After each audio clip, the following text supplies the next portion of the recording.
Welcome to Building the Future. I'm your host, Kevin Horick. The radio and TV version of the show air in over 12 states. This includes both coasts and Silicon Valley. The show also airs in the UK, Caribbean, and Australia. For full show times, plus past episodes of the TV and radio show, please visit buildingthefutureshow.com. We just launched a free online community to connect past guests, listeners, and others. This community will allow you to network, chat on Slack, or get help with anything else, and a lot more. If you're interested in joining the community, buying some merch, sponsoring the show, or signing up for the newsletter, please go to buildingthefutureshow.com. I want to invite all of you in the Building the Future community to join me at SUPEX, the Startup Expo in Fort Lauderdale, Florida, this July 26th, where I'll be the MC. SUPEX is one of the largest and best startup conferences in the US and the official gathering of the Building the Future community this summer. SUPEX has cutting-edge content, a cool startup competition, and a half-day forum this year called #WomenForWomen, the largest gathering in the US in 2018 of angel groups, seed funds, and VC funds focused on female founders and female entrepreneurs. For more information, visit www.sup-x.org. I hope to see all my Building the Future friends there. Welcome back to the show. Today we have Travis Dulaney. He's the CEO, co-founder at Push Payments. Travis, welcome back to the show. Thank you, Kevin. Thank you for having me back. Yeah, I'm excited to have you back. I think it's pretty timely with kind of all the stuff happening right now in the payment, especially digital payment space. But maybe before we kind of get into all that fun stuff, let's get to know you a little bit better and start off with where you grew up.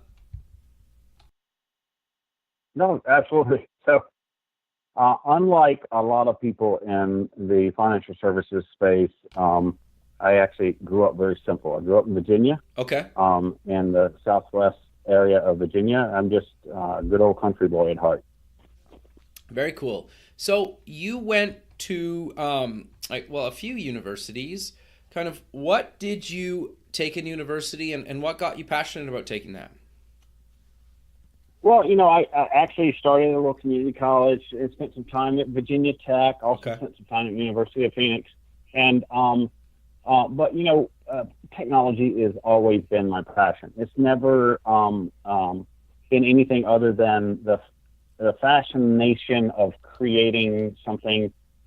I've been a builder of things ever since I can remember. Okay. So growing up, simple and kind of as a country boy, if you will, we owned farms, and my grandfather had a farm, and we were building fencing and barns, and so there's this aspect of construction and just building something that has always been ingrained in me. So the idea that I could take technology and software and build something out of nothing was fascinating to me, and so that's really what it amounted to. Okay, very cool. So you mentioned you've been to kind of university a couple of times, but you've had a ton of kind of experience. Maybe walk us through your post kind of university career, maybe some career highlights up until kind of Push Payments. Okay. No, I'd love to. I guess I really got into this business. I help people do a couple startup companies, okay. and then I got involved in really another startup. This was just after the kind of era of the roll up of the internet connection. I'm dating myself now. So the ISPs, they used to be mom and pop. Yeah. And then they started rolling up to bigger guys. Now it's AT&T, Comcast, whatever. Sure. But it wasn't always like that. So there was a lot of regionals, and we were an M&A company that bought them, and so I was part of their R&D team and created websites on these new things and these new little dial-up opportunities, and so that's we basically built the company, took it public, and sold it to AT&T. Gotcha. So that's what got me into the internet era, I actually had my own startup back in the day, and worked with AudioNet, which was Mark Cuban's old company when they started, right? We were doing video compression, stuff like that. Wow, very early on. I was very excited. But I had my own ISDN line, which we thought that was really cool before you get a T1. And totally.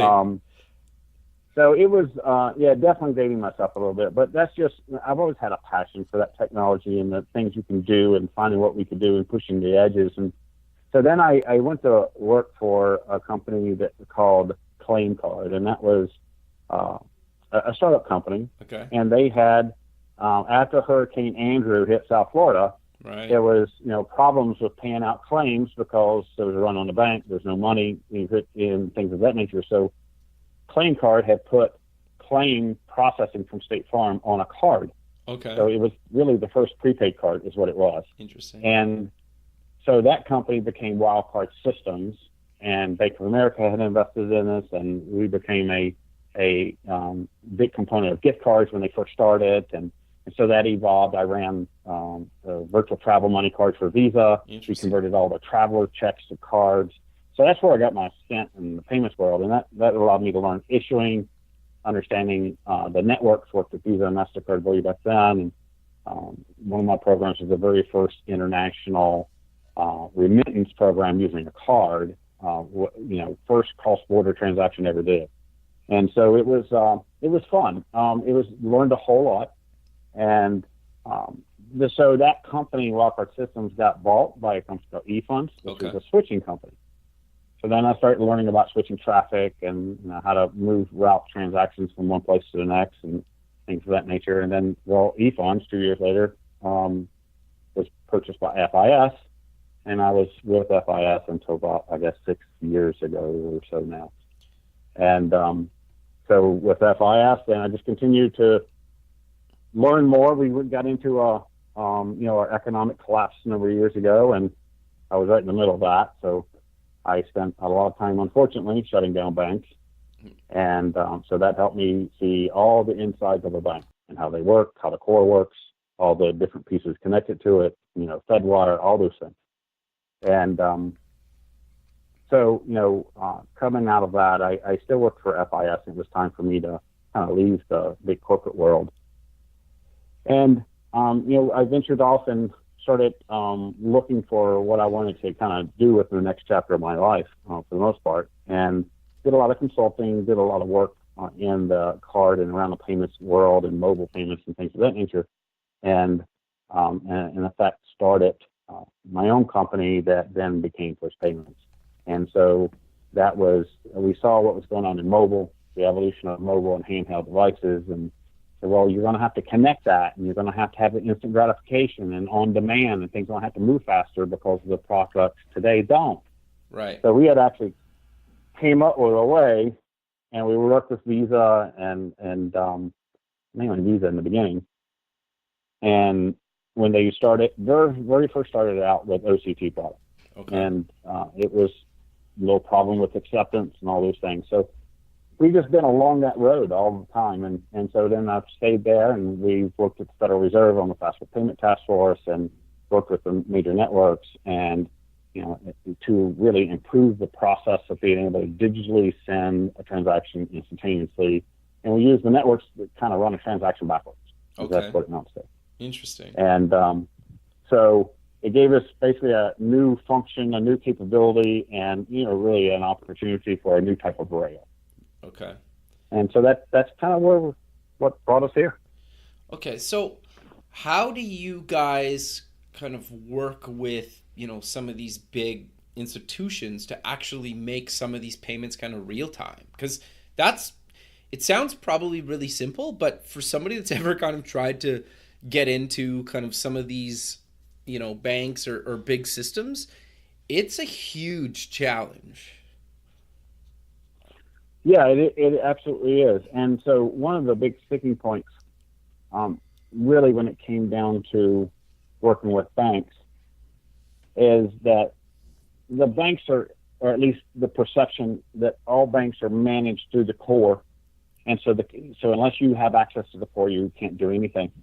And that's what, companies like I used to work for, FIS and Fiserv and the rest of them, that's what they want you to think, for that matter. Okay. Because they had a monopoly on that business, and there was a very prominent person in the won't name his name, but it said if you own the core, you own the relationship, and you own that bank. Okay. And so there's a truth to that. There was a belief to that because technology hadn't evolved enough yet. Right. So, that was one of my big sticking points. How do we actually support, and how can we utilize and work with banks and still do this type of process without having that interconnectivity? Right.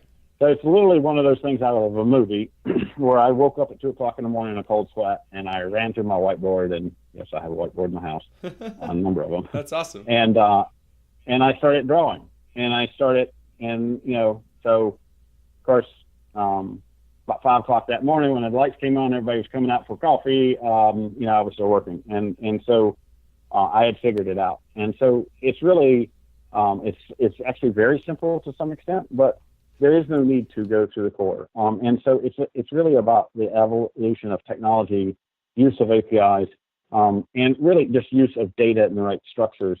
The key thing to understand is that, and that actually I have to give little credit, and forgive me here, but Brett King actually allowed me to see this at one point in a different light. We were having a conversation, and he just did one of his funny eyebrow things and said, "Or is it?" and it just made me think differently a little bit. That's awesome. It was just it's just one of those things that like hits you at the right time, right? And sure. So, and really what it amounts to is that we have a huge distinction in the marketplace that it's there and it's very obvious and everybody knows it, but you don't think about it. And sure. So if you think about today, and you said, well, how do you do that in a bank? And, for somebody who doesn't know, well, that is the point. Because today we have sold the public that everything happens just quickly. Right. Everybody expects it. Everybody demands that they have instant gratification. And if they don't, they get annoyed and irritated and go away. Right? Yep. So we've sold the expectation everything should work that way. We go from, email is too slow now, so we text. Or we IM or DM or whatever the case may be. And so we have all these avenues of communication. Too many really, but yep. but it sets an expectation that everything should be like that, right? And why can't I have it now? And it's almost like a child stomping their feet. Yep.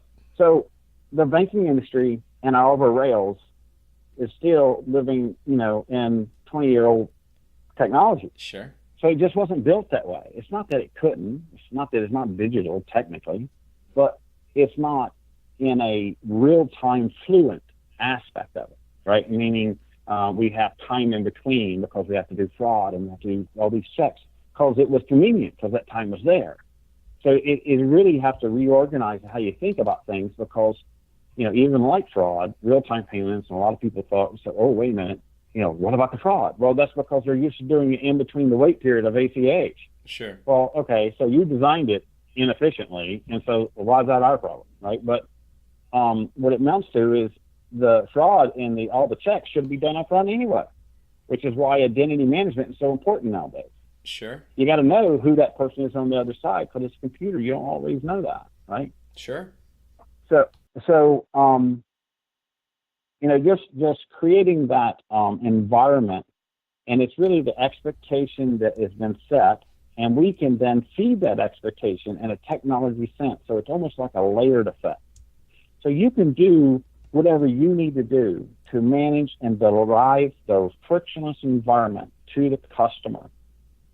And from a technology and the evolution that we have today, we can create that environment that makes everybody happy. And behind the scenes, we can still do all the other things we need to do within the right timing, for depending on what you're doing. Fraud obviously does change things, but it also means that, does the money really move or does it not? So, you think of it this way. So today we talk about money moving, right? Mm-hmm. Or is it a number on the screen? If it's just a number on the screen, is there a whole bunch of Wells trucks or a bunch of, the armored trucks all of a sudden run off to the other bank and give them the cash? No. Sure. Yeah. Because, right, all of our money is digital nowadays. Sure. Except for cash, the paper. Yep. So the difference is they're just a bunch of different closed networks. Venmo, closed network. Sure. Zelle, yep. Closed network. Right? Visa, closed network. Try to get into that one without being on the outside. Right? Yep. So MasterCard, closed network. Every network out there, with the exception of like Bitcoin, is a closed network. Sure. So now Bitcoin comes along, and I will actually give Bitcoin and blockchain and that, and I got involved early on, so I confess, I owned Bitcoin at $12, and Nice. and so so I got in for curiosity's sake, because Sure. I'm just a scholar like that. Yeah. And Well, so, and you're in the space, right? well, actually, somebody asked me about it. I'm like, I don't know, but I should know, shouldn't I? Sure. So I think that guy that said that to me, because that's why I own $12 Bitcoin. But and then there's the hype last year around Bitcoin, and that's because that's nothing but mob mentality and I can get rich quick scheme kind Sure. of stuff. And some will, and some will lose, and some will get scammed and whatever. Yep. But it's supply and demand, like any other economic situation. You put a lot of money in, you can take a stock that really just stinks, and you go buy a bunch of it, and it'll go up. That's just the way it works. Sure. So, but anyway, when that started, what happened is it made people think differently. It made people go, wait a minute, maybe there is a different way. Sure. So if you notice, once that came on scene, the innovation just like caught on fire. Yep. So not only was it, people that never done payments or never done finances, all of a sudden now, opining on, we could do this, we could do this. And people, and you get caught up in the hype. Of course, some of it is like, we could always do that. You just got to develop it. And so you could look at, blockchain and that type of development also no different than, okay, well, why is it different than Java? Yeah. I mean, it's a language, basically. Sure.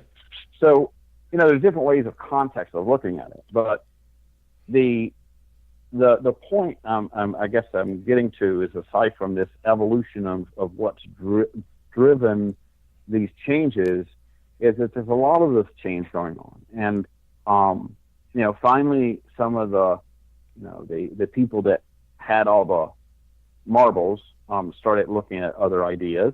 Some have come to some of the same kind of conclusions that I've just kind of outlined. Sure. And then others said, well, maybe we can do something different. But what it did is that whole open network effect. And there's been lots of discussions, lots of podcasts, a lot of papers written about open versus closed. Sure. So really, this is the one word that comes to mind. And this was a big word in our faster payment task force. Okay. That was actually absolutely required as part of the new system. And in that word is interoperability. Okay. Interesting. And what that basically, in short, means is that whatever system is there should be able to interconnect and be kind of format agnostic. Sure. Message spec agnostic, right? So, that could be a lot of work for a lot of solution integrators. Yep. But it's also a way of thinking, a way of designing. So, our system is like that today. Sure. And so we can interconnect to any other network. We're in effect almost like a network of networks. Got you. Yeah, So makes sense. That means, right? So it's like, you think of it like a keychain, right? You have one big master keychain, and then you have a bunch of sub keychains that hang off of it that do different things. You got one key for the house, one for the office, whatever. Yeah. So we've kind of created, in effect, a mechanism that is that master keychain. And, if you want to put your keys on it, you do. If you don't, you don't. Sure. Go find your own, Yeah. right? And so, but it is around that idea of interoperability, right? And there's a few people, kind of talked in this. I mean, the blockchain guys have always talked about that, because that's really the concept behind it from Sure. the blockchain standpoint. Sure. And the Bitcoin was too, right? Blockchain has evolved into side chains, and there's other kind of closed network effects, but that's kind of the same thing, just a different language. Sure. I think. But No, go ahead. I was just going to say, maybe let's step back for a second, because I get this asked in my friend group sometimes.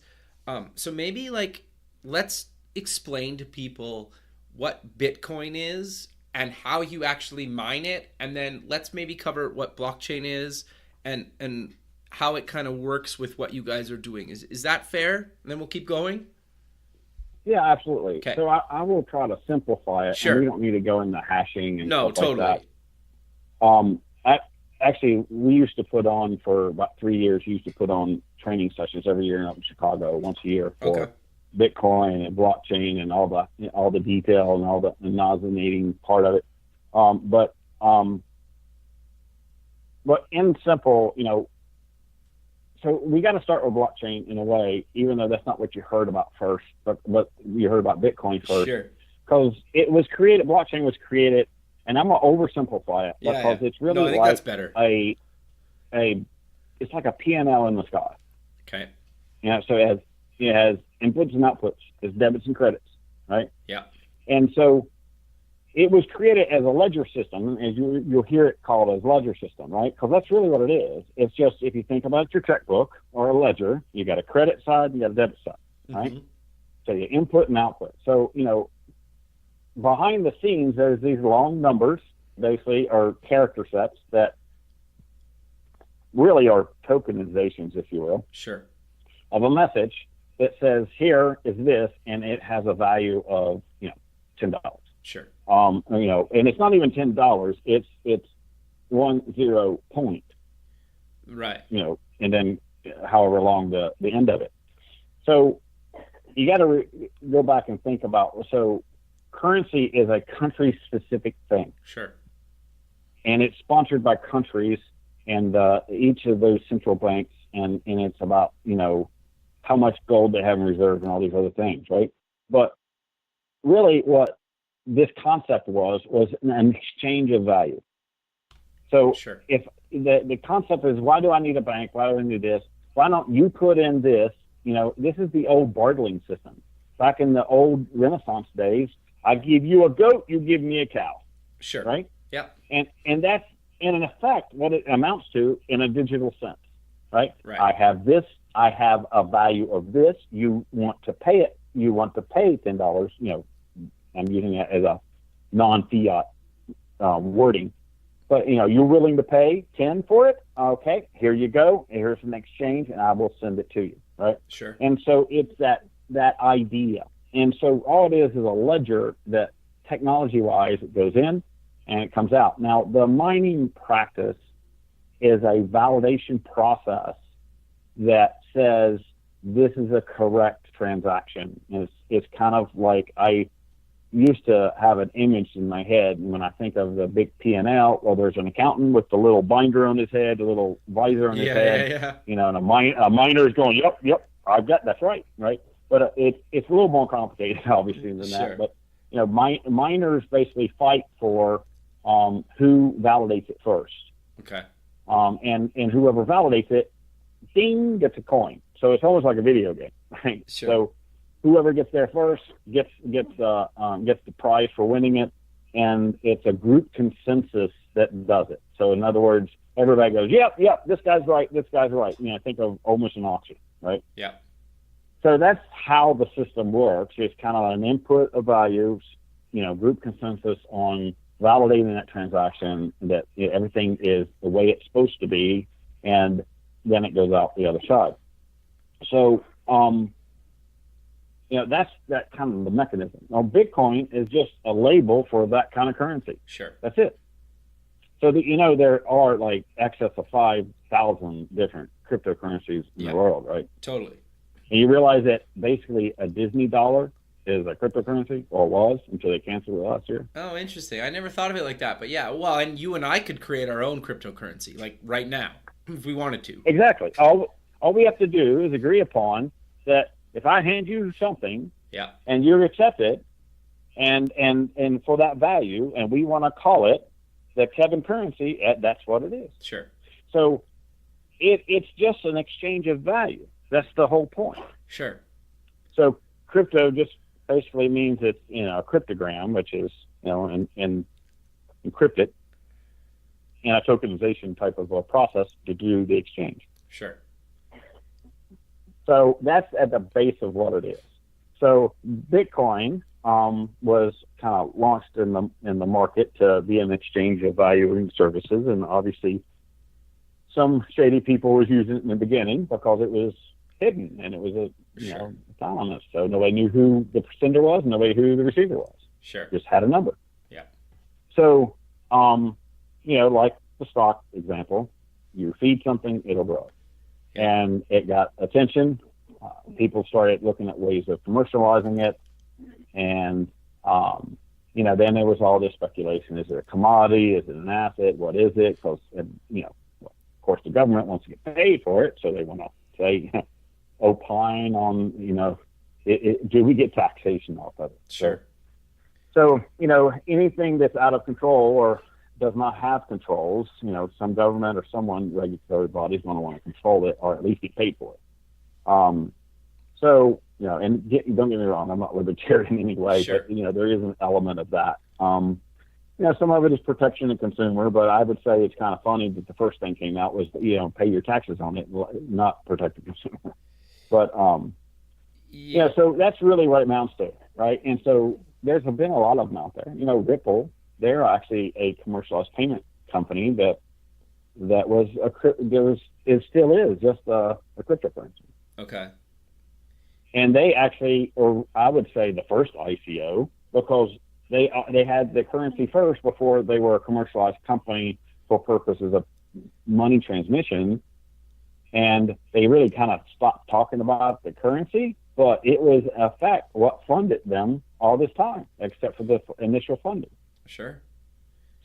So that's, and it's just an evolution of thought, right? So raising funds for a startup company or for new types of ventures is challenging. Sure. And mainly because one person has all the cards in their hand and the other one is sitting there begging for it, right? So it's an interesting dance. It's the dance almost like a boyfriend and girlfriend dance kind of scenario when they first meet each other. And so sure. This allows for the public, when the whole idea of crowdfunding came along, sure. This was really nothing more than crowdfunding for that space, for crypto type of company. So how does it kind of work for push payments then? Like, you guys obviously have these APIs that kind of manage all this stuff kind of in real time behind the scenes. But how do you kind of explain what you guys kind of do to somebody that's not really technical and doesn't really necessarily understand it? Because it gets so complicated so fast. Is that fair to say? Yeah. And especially when you're pushing absolutely. between different currencies, kind of globally, whether it's a digital currency or like just between banks or, just physical money currency. Like, how do you kind of explain what you guys do kind of to people that maybe aren't necessarily really, really technical? Well, when I started the company, the first and the most important thing that we were to do is take the extremely complex and make it simple. Okay. This industry is extremely complex and overly complex for a host of reasons. Sure. Some justified, some not. But and I will have to tell you, I'm the guy that kind of understands the weeds. So it was actually even difficult for me to simplify it in some of the most easy communicated ways, and I've struggled with that even myself. Okay. It's hard to wind it back sometimes, sure. Right? But the simple answer to that is this. So and it also depends on who you are. Sure. Because I will. So I was talking to a very large processor today, and we were talking about a particular solution, and so then they immediately went and says, well, how does that help these other guys that they know we do business with, right? Okay. And I said, well, that's not an answer. They don't care about that. That's just a feature functionality that makes more sense to you and works for you and what you're trying to accomplish. But these guys over here, they have different needs. It just so happens that we built a platform that's very nimble, and it allows for interoperability, so it has to support multiple customer types. Right. So, so basically, we're the type of entity that a bank can, we can connect right with a bank, we can connect right with a processor, and we can connect right to a fintech. Very few companies can actually use the same company to do three totally different market sets. Sure. Right? Because it's not so much, it's part of what we do, but it's also how we do it. And so to answer your question, what we're doing is, while we're a rail to some extent, or we're a connection to other rails, Sure. what we end up doing is allowing for us and our solution to better products of others. So it provides differentiator to processors. Sure. It allows them to do things they can't do today. Sure. And it allows them to, within a very short period of time, get to market. So one of our things that I'm very proud of is the speed to market. So the things that we actually can bring to the table for a bank or for a processor, and what we end up doing is, it would take those companies 18 months to 2 years at least to get to market for any one of those things. Sure. And we can turn them on in about 2 weeks to 2 months, depending on what we're doing. Wow. That's actually really quick.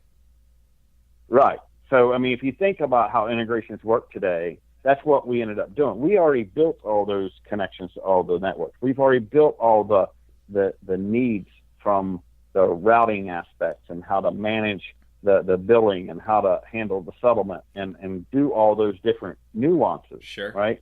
So all you need to do is plug in the API and go. Right. The only thing that you might need is if we needed to build something custom for you that doesn't exist, that was unique to you or unique to your market. Which still, the way we structured it, we can stand up APIs in days. Right. It just all depends on if the data's there. Right. Sure. Well, and the other nice thing. Go ahead. Yeah, so I mean it's really about time to market. It's about liquidity, because we provide liquidity to the company. Sure. So we have a new product called Instant Merchant Settlement. It's not too new. We actually started last fall, but it will be out in the market, some very large processors here in a very short period of time. I can't name the names, but it will be very apparent soon. And so what it does is it allows all their customers, which are, small businesses, restaurants, bars, to immediately get their funds back on their credit card. Oh, interesting. So today, when somebody processes, think about a restaurant. Yep. A successful restaurant that's going into a weekend, they can have, very easy $50,000, $100,000 worth of credit card receipts in one night. That's small. Sure. Some companies do $500,000 in one night if they're a big, like Joe's Stone Crab in Miami or something like that. Sure. But you think about, so they got $50,000 in receipts. The food's out in people's stomach and walking out the door. Yep. Right. So the product is gone. They collect the credit card receipts. You still got Saturday. You got Sunday. And if it's a long weekend, you got Monday. Right. Now, when do you think for Friday? When do they get paid for Friday's credit card receipts? When they cash out and the night's over with, when do they get Friday's money in the bank? What's it? It's got to be like 7 to 14 days. That's my best guess. Well, it's not that bad. Okay. But that would be horrible. Okay. But they don't actually get it for 3 or 4 days. Okay, sure. Right, and so there is a next day type of funding, but not over the weekend. Right. So on a Friday, ACH doesn't run on the weekend. Right. So on a Friday, they could have $50,000 there. Maybe another $100,000 on Saturday. Maybe $50,000 on Sunday. So before you know it, you've got an everyday restaurant floating $500,000 over a weekend. Yeah. And they still have to put food on the table for the next servings. Sure. Right? That's hard on small businesses. Sure. And that's a repeatable business that's constant. And they have to manage that cash flow very different. Yeah, like so every what weekend. We do is yeah, exactly. So, they catch up during the week. They go, and what do? They got to go buy a bunch of food, make everything again, and it's a cycle. Yeah. So we allow them to get paid 24/7, 365 days a year, instantly, once they batch out. And if they're online, they just basically set the amount that they want to cash out at, $5,000, $10,000, and then send them the cash. Put it in their bank instantly. So how do you, without getting too technical, how do you guys go about doing that? Well, we've basically got a mechanism that allows us to send funds from one bank account to the next. Oh, right. Like securely, and like you verified those transactions, and that's why the banks let you release those funds outside of kind of banking hours. Is that a simple way to put it?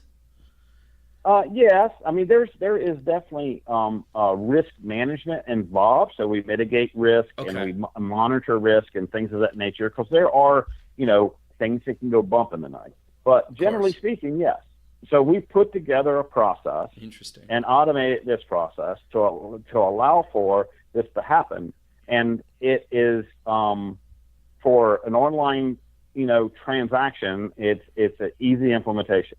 Okay. So right now we've got ISOs or lining us the door waiting to use this for whoever processors we want to bring to the market first. So I will have to say that the two particular processors that are going to be in the market first, they're going to have a heyday. Sure. So they're going to eat everybody's lunch. Sure. So you got to realize that the acquiring processors today, their biggest competitions are the major banks.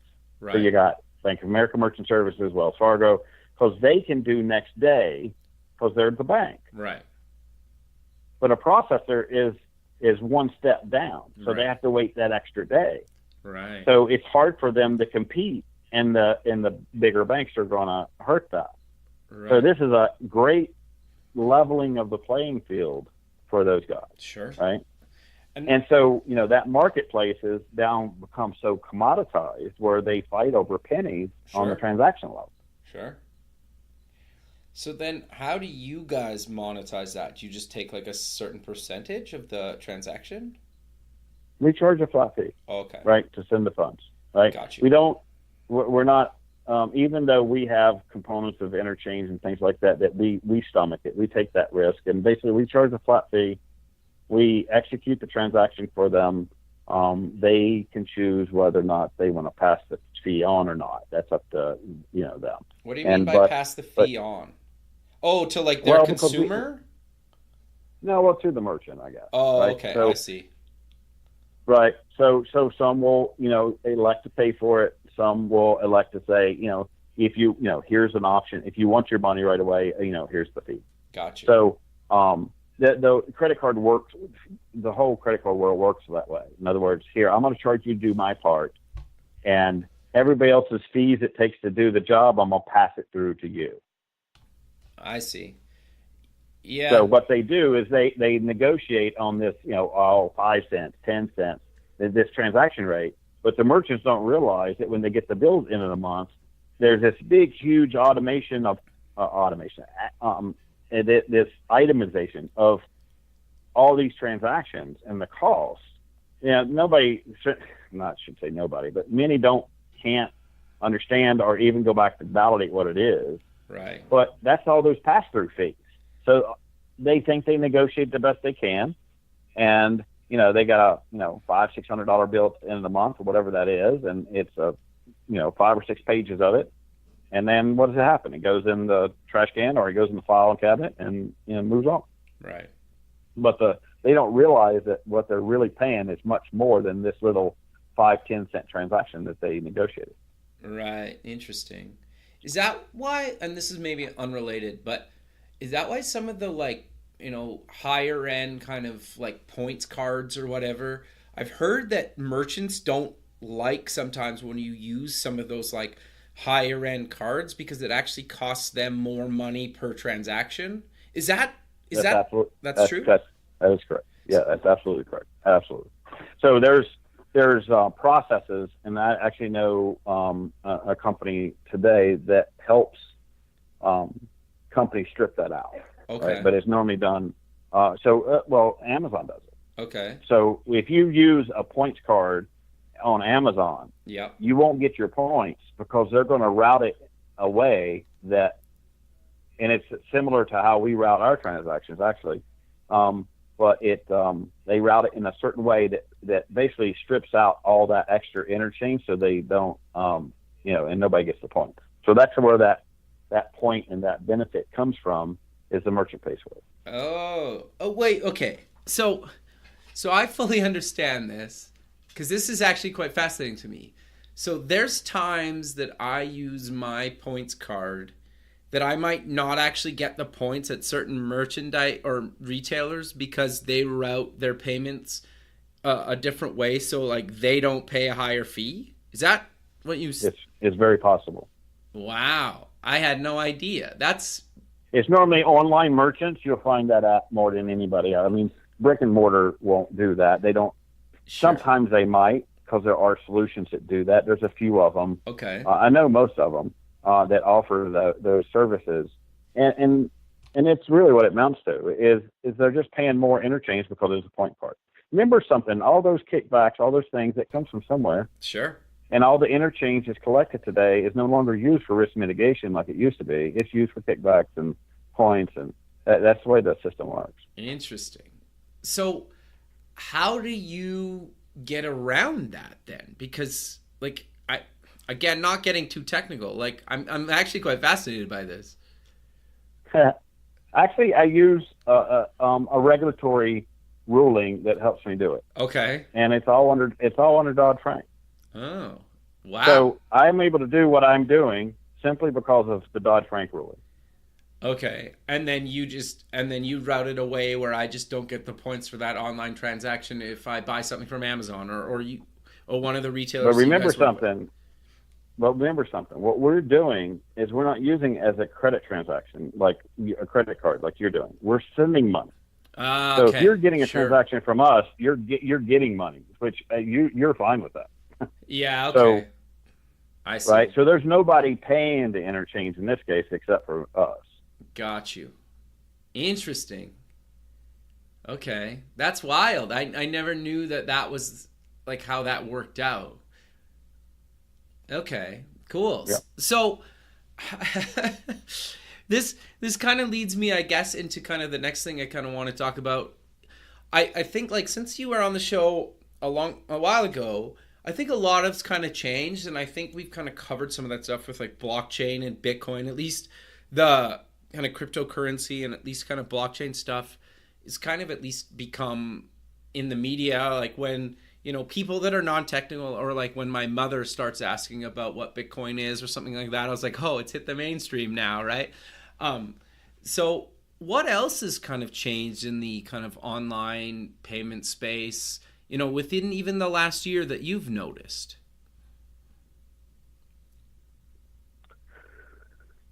Wow. It's a little bit more of the same, but Okay. what I would say is in the last year, it's you remember something, that no matter what idea, newfangled thing that hits the market, everything is about adoption. Sure. Everything. Yeah. Because if people don't use it, well, it's not going to last, right? So that's really what it always boils down to. So, AI and machine learning and all those things, came on pretty strong, and a lot of, I'll say, trinkets were created, like Echoes and Sure. Alexas and stuff like that, which are more toys than anything else. But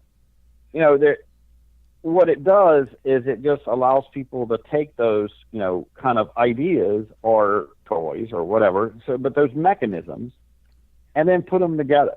So what happens in innovation in general is, let me take a little bit of this idea and let me take a little bit of this. Okay. So think about what we do. We provide I call it a utility service offering, right? Okay. So look at Plaid. Plaid is the same thing. Plaid offers a utility service offering that you can go to them and basically, check your bank balance with credentials, right? Okay. And do some other things. So there, you could take those and put it together and create your own idea. So the digital wallets, there's companies that do that. There's prepaids that companies do that. So what happens is, as these become more predominant in the major market, then people take this one and put it together with this one and put it together with this one and create something new. Right. Right. So, the voice first move is really starting to catch. And I just saw it on a headline the other day, and this is the Alexa aspect of it. Yeah. So it goes back to that adoption, right?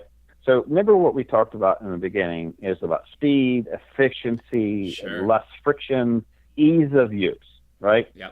And every generation comes along, we can say they're entitled, but I wouldn't call it entitled. They're just, maybe it's spoiled, but it's not in the sense of, in a bad connotation, not like that, but rather, you didn't know any better. You grew up that way. Sure. Like my kids today, at 5 years old, I had them reformatting a DOS prompt and reprogramming computers because I wanted them to know it. Sure. Makes sense. And once they got out of kindergarten and hacking the computer, then I got them onto something else. But but they, they're gamers and they understand things. They just get things differently, Sure. right? And this is a generation growth, right? And so what happens is, as we evolve as a society, each invention from the last generation becomes the bedrock of the next innovation thought process. Sure. Does that make sense? Yeah, totally. So really what I think you're going to see now is the idea was put in everybody's head, oh, well, let me just speak it. Now if you think about, I forget how long ago, it's probably been 30 years now, but how? Space Odyssey, Yep. the first really big movie like that, Yep. and he spoke to the computer, right? Well, we're just now kind of getting to that point, aren't we? Yep, totally. So if you take Alexa and you take these things and actually put some serious meat behind them, why not?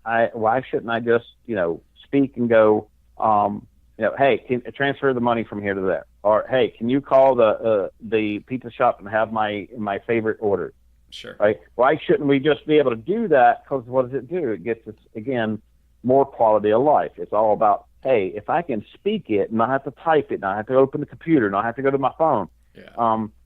Our users of our phone cause their own problem. Right now I've got this huge sore in my thumb because I use my phone all the time. Sure.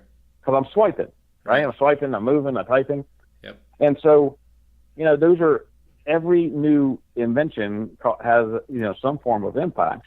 And so what we always look to do is get more efficient, more, less friction. So we're constantly evolving our space and our thought process of how to do things. So, that voice first aspect of it is the next big wave.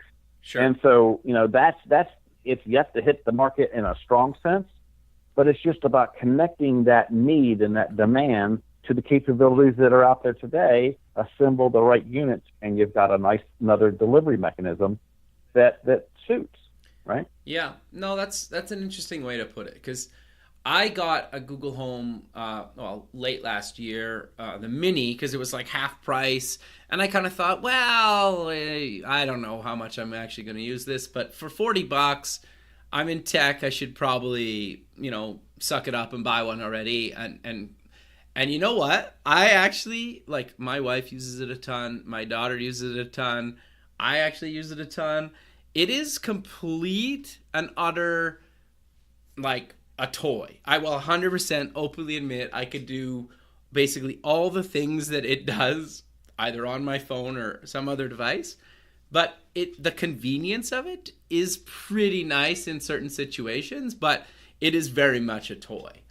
But it's funny though, is now that my daughter will talk at it and get it to play the latest, a song from Frozen or some other song from Disney or something. It's interesting because she doesn't understand certain things, like you can't fast forward through commercials on live TV where you can on other PVR content, right? So it's interesting. You could say, well, she's 3, she doesn't understand, or you could turn that around to say that's entitlement or something, right? But it's to your point a second ago, it's that generation just expects that, right? It's what do you mean I can't fast forward through the commercials, or why is there commercials at all, right? Or growing up, there's a brokerage commercial on television, right? Mm-hmm. That actually runs along this vein. I don't remember which one it's for. But, the guy's talking about an investor or something and losing money or something. And his kid, little 5-7-year-old kid sitting next to him, he goes, I don't get my money back if I lose, or it doesn't work that way. And he just goes, well, why not? Right? And so it's that curiosity is part of it, which makes it cute. But, that's what makes us innovators constantly ask that question. Sure. Why not? Sure. Right? And so that's what really is about innovation. And so if we can, there's a lot of futurists that talk about, what can be and what will be. Well, because really it's just about creating that idea of why not. Sure. And if you put enough capital and enough smart people together, they'll figure out how they can do that. Sure. And we can create a better experience. I go back to it to time. Because I've always said what we do is actually give you time. We let you buy time. Sure. Because in essence, what used to take 3 days, you can do in a second now. Sure. So you've just bought, 70 hours or so, right? Yep. So it's and really nowadays more than ever, also because of technology, we need time. Sure. More and more, we have less time to spend on the quality things that we should be spending on in our life. Yep.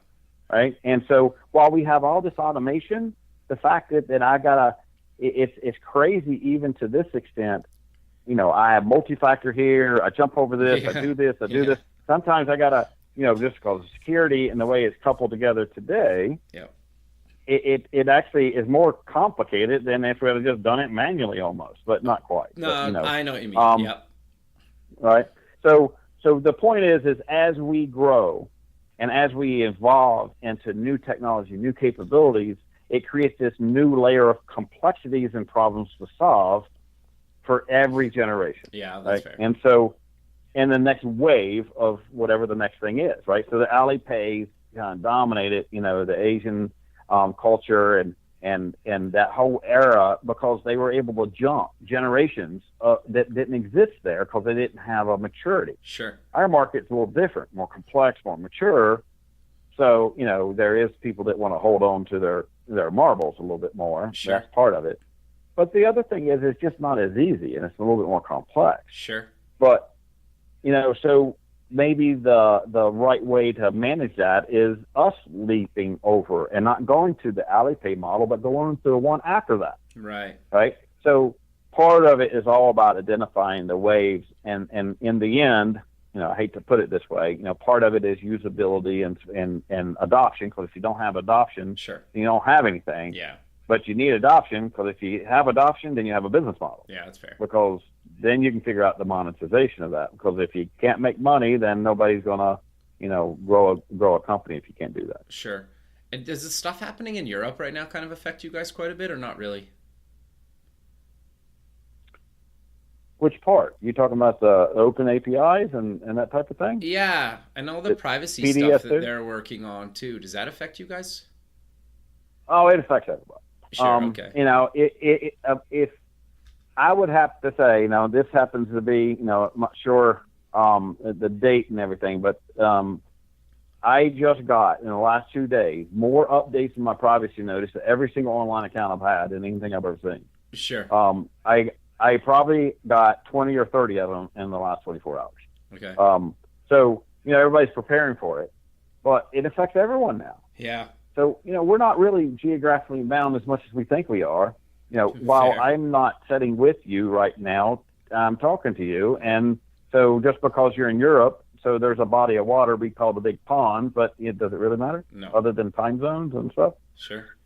So yeah, I think it affects us in many ways. I think it makes us look more globally and consider global impacts. Sure. I do think that the evolution of PBS2 and Open API kind of idea is really what's influenced us a lot. Sure. A lot of processors are coming out with Open APIs. So, that creates an ecosystem effect. Because the more people, that goes back to what we were talking about interoperability. Sure. The more you allow people to connect to you by nature and by natural effect, you're going to get more transactions, you're going to get more business. It's just going to happen. You're not giving stuff away, you're actually opening it up for business. Sure. It's like the old guy that had the general store says, I only buy my tomatoes from John, and I'm only going to sell them to Billy Bob over there. Sure. Really? No, you're going to put them out and you're going to say everybody come buy it. Yeah. Right? And so that's a mentality change. And, I've been a firm believer that change is opportunity all my life. Interesting. If you believe that otherwise, then you will be stagnant in everything you do. Most people are afraid of change by nature. By humans, we are, because it's the unknown. Sure. But, I think that opening up and changing basic principles that we've always known to be true isn't always true, and most of the time those are made up and on false assumptions. You can easily take a look. Here's an easy example. Okay. So the data collection things done today, when you do validations and verifications today of KYC or validating people's identities, has anybody, if you've ever went back in your your family tree or family heritage, right? Yeah. The farther you get back, a lot harder it is to actually know data. Sure. Now, why is that? Because people were writing it. Yeah. You couldn't even read people's spelling. Yeah, fair. Right? So there was no exact. And as we got into the digital age, we got more and more data, but it wasn't organized. So it's all over the place. Sure. And it's incorrect and not validated. So, some of the best validation sources that are used by banks today are the mess. There's no validation there. There's a percentage of maybe it's right, maybe it's not. Right? Sure. But that's all they had at the time. Sure. Right? So that's why change is good in that sense, because what you knew to be true before is no longer true today. Sure. And that's a kind of a basic principle that the more people can accept that, the faster we can grow as a economy and a race, and really, be more supportive of even each other, even in from a position of people's position and thoughts of how they see things, right? It's just, things change. It never stays the same. No, I 100% agree with you, but we're out of time, so let's close with mentioning where people can get more information about you guys and any other links you want to mention. Yeah, well, absolutely. You can get a hold of us at www.pushpayments.com, and we're at most of the conferences, but feel free to reach out to us at any point and send us a request. Shoot us an email, and we'll be glad to get in some good discussion. Perfect, Travis. Well, I really appreciate you taking the time again to be on the show, and I look forward to keeping in touch with you, and have a good rest of your day. All right. Wonderful. Thank you, Kevin. Thanks very much. Okay, bye. Thanks for listening. To join the free community, buy some merch, sponsor the show, or sign up for the newsletter, please visit the website at buildingthefutureshow.com. The music for the show is done by Electric Mantra. You can check him out at electricmantra.com and keep building the future.